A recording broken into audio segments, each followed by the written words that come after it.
আসসালামু আলাইকুম। আশা করি সবাই ভালো আছেন। প্রিয় খামারি ভাইয়েরা এবং যারা দুই একটা ছাগল লালন পালন করেন তাদের উদ্দেশ্যে বলতেছি কথাটা। আমরা আসলে ঘাস নিয়ে অনেক বিপাকে পড়ে যাই বর্ষায়, কিন্তু আলহামদুলিল্লাহ বন্যা যাওয়ার পর বর্ষায় এখন পর্যন্ত ঘাসে মানে কোনো সংকট হয়নি আমার, যেহেতু আমার বাড়ির আশেপাশে বা আমার এলাকায় প্রচুর পরিমাণ ঘাস পাওয়া যায়। ছাগল অনেক সময় মানে অনেক রকমের ঘাস খায় না, ছাগল অনেক ঘাস অপছন্দ করে, অনেক ঘাস আবার বেশি খায়।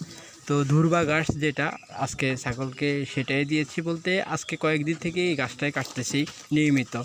আলহামদুলিল্লাহ ছাগল খুব বেশ খাচ্ছে, আমার এই বাচ্চাগুলোও খাচ্ছে এবং কি তাদের মাও খাচ্ছে।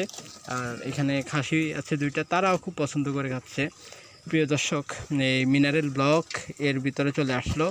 মিনারেল ব্লক আসলে অত্যন্ত গুরুত্বপূর্ণ, যেটা ছাগলের খামারে না দিলেই নয়। যারা 2-4টা 6টা 10টা ছাগল পালি অবশ্যই আমরা খামারে মিনারেল ব্লক রাখবো, কারণ মিনারেল ব্লক ছাগলের জন্য অনেক উপকার করে। ছাগলকে হিটে আনতে সহায়তা করে এবং ছাগলের মাংস বৃদ্ধিতেও সহায়তা করে। তো মিনারেল ব্লকটা আমরা অবশ্যই খামারে রাখবো। আর যারা বেকার আছেন অবশ্যই দিয়ে একটা ছাগল লালন পালন করবেন, আপনার বেকারত্ব দূর করবেন। আসসালামু আলাইকুম রহমতুল্লাহি ওয়া বারাকাতুহু।